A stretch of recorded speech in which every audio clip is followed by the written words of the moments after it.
Hello and welcome to another session of Groundbreakers Live. I'm your host Javed Mohammed, and we're here at the 2020 APAC Groundbreakers virtual tour. And I'm very honored to have with us Francisco Alvarez, who's the key organizer of the event. And I know he's juggling a lot of things because it's happening all real time. But Francisco, thank you so much for giving us your time.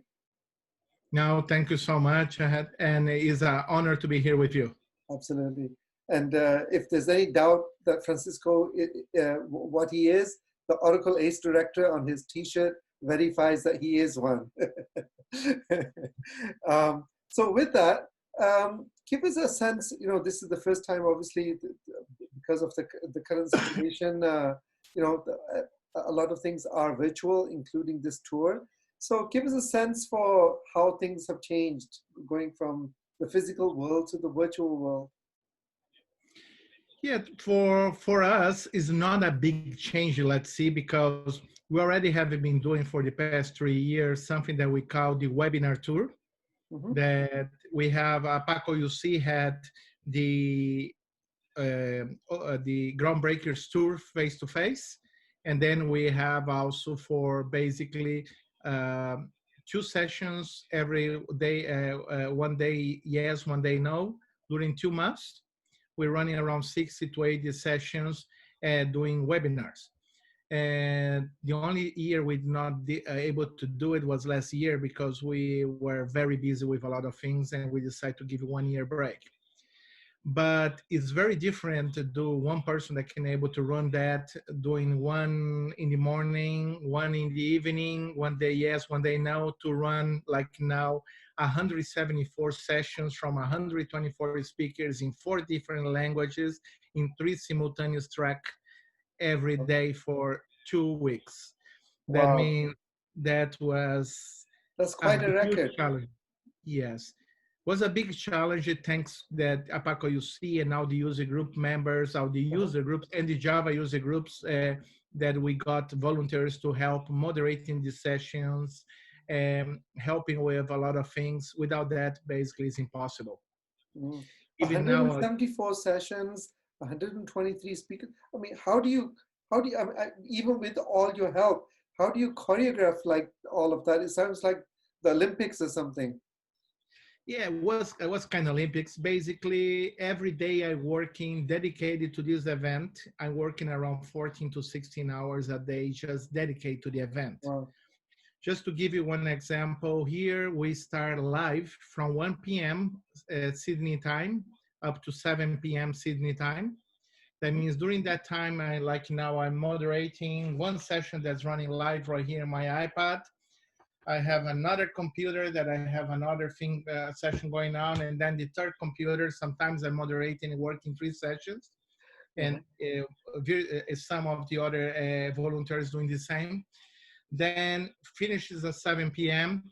I basically start to engage, preparing everything for the next day. Mm-hmm. When I need to create the links, I need to send the information to the speakers and the moderators, create the documentation for the moderators, what's the link of the session, the username and password for that webinar to them have access, create a PPT for the introduction, make an introduction of this session, the housekeeping in the start. And that's go from 7 p.m. until like 1 a.m. my time. And then the next morning before everything starts, I start downloading the videos of all recordings of last day and start uploading to the playbacks, because we will allow all these sessions to be available in the conference too, with playbacks for 2 weeks, where everyone can, every session has a dedicated playbacks page where they can watch the session, post questions and comments about the session to the speaker, and the speaker on his or her early convenience can reply, and they can keep an interaction. If they miss the live one, they can keep that. Okay, so I've got a 2-part question for you. I'm just kind of blown away by everything that's going on. And I was actually looking up we were talking a little bit off camera also about your background. You were born in Chile, you grew up in Brazil, you spent, 10 years in North Carolina, then 6-7 years in New Zealand, now you're in Australia. And one pattern I noticed, no matter which geography you're in, you've always helped to either start user groups or you're so active in helping run them. So where does all this drive come from? Because to me, that's really what defines community. So where does all this passion come from? It's weird. It's all my wife's fault. Uh-huh. When I was Is all living in your North wife's Carolina, fault? yes, because she knows and then now she regrets enormously. Uh-huh. When I was living in North Carolina, I was a paramedic and a first responder volunteer with North Carolina with Charlotte Uh-huh. in the North Mecklenburg Rescue Squad. And basically, I was all the time with my beeper, my radio. Sometimes we are going with the family to have dinner or have a small trip, and I get an important call. I'm the closest one. I turn on the lights on my car and go to respond as a first responder. And my wife start to get pissed off with that. Then nights that I was doing sessions in the rescue squad, doing my 12-hour shifts over there as a volunteer, on the parades, on everything that I was helping.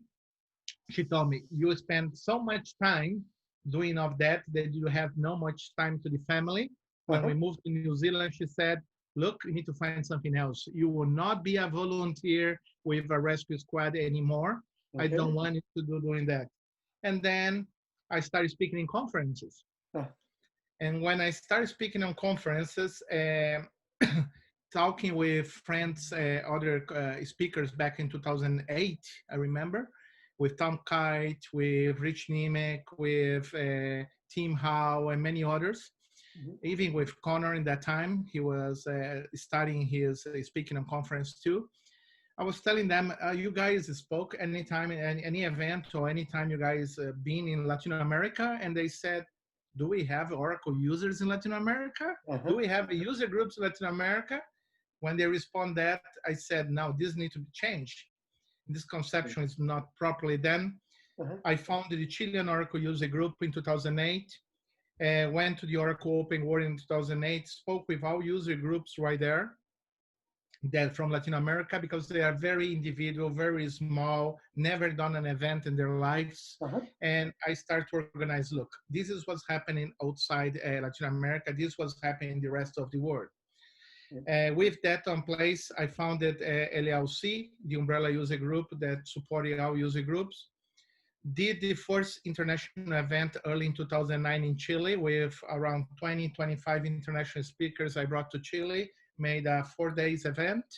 I had Lily in that time from the ACE program Lillian to be there and supporting us. Then I did a second type of event with Tom Kite and me in Chile 2 later. And in conjunction with that, I decided to create the OTN tour in that moment. That now so you're the creator of that? Yes, I create them. And basically also, and then become the Groundbreakers tour later. The idea was, talking with the ACE program and also with Oracle headquarters, we have so many conferences around the world happening, and the ACE program sponsors speakers to go here, like even in Europe. Okay, you go to Croatia, and then 2 weeks later you go to Germany, and then 4 weeks later you go to UK. It's so much trips for international speakers, costly from outside Europe, one example, to go a big trip to one place, come back to their, and so on. They said, how about we save money to everyone and make the things easy? Why we don't unite our user groups in the region, in this case, Latin America, make their events to be subsequent dates, is only one long trip, expensive trip, and then cheap and expensive trip right there. And that's how it started. Oh, it's amazing. By the way, I did do it in 2019. So I did 9 of the 12 countries. So I did my only regret is that I wish I had the time. I had to get back to the US, but I wish I could have done the remaining 3 countries. But and then obviously the whole lockdown happened. But it was an amazing experience. So thank you for starting that. Yeah. So it's just a kind of a follow-up question. So obviously you've got a lot of organizational and motivational skills to kind of pull all of this together. In the end, we can talk about the number of speakers and the number of sessions and everything, but like whether it be a conference or any of these like kind of tours, ultimately, what does community mean to you, and what is a successful tour? Like in the end, like what does that mean to you? Okay, for me, basically, since I started out this, I always tell everyone that knowledge is only valuable if you share. Mm-hmm. If you keep to yourself, there's no reason to have that knowledge. Okay. And create events and places when I can bring people Mm-hmm. to share their experience with someone and do networking. Like when you come to an event face to face, let's see one example, not talking about the virtual right now. You come to an event, you listen to a speaker talk about a topic that could help you in a new project you're going, learn about the do's and don'ts in a project, and save you time, resource, and headache with that. Also allow you to meet other peers around, where you start creating your own networking that, okay, today I met this person is going to do upgrade for 20C. He can then share with me his experience about 20C, what I should not do, and avoid me a lot of complications. He also have a business implementation. I am an expert in the business. He helped me with 20C migration. I can help with him sharing my knowledge about a business. That means helping the people to share the knowledge, not only giving sessions, but also doing the networking. And that's the key thing that we try to do with most of the events. And even then, push these people become a speaker later. Help them to become speakers, how to speak, help them to doing tutorials, to help them mentoring, and that's our main goal. Help the people to take that ideas, that experience, that knowledge, and share with the community. That's the key role of all this. Great. So it becomes like a virtuous cycle. It kind of just Correct. builds up itself. Okay, one last question. So you've lived in and worked in and volunteered in so many countries. I'm just going to pick two of them because otherwise I think it's just kind of, I'm going to pick Chile and New Zealand just for that one. And usually I just ask the speakers just one country, but for you, I'll ask you for two. So I know in each place you can go, there's many experiences you can have. There are many foods to try.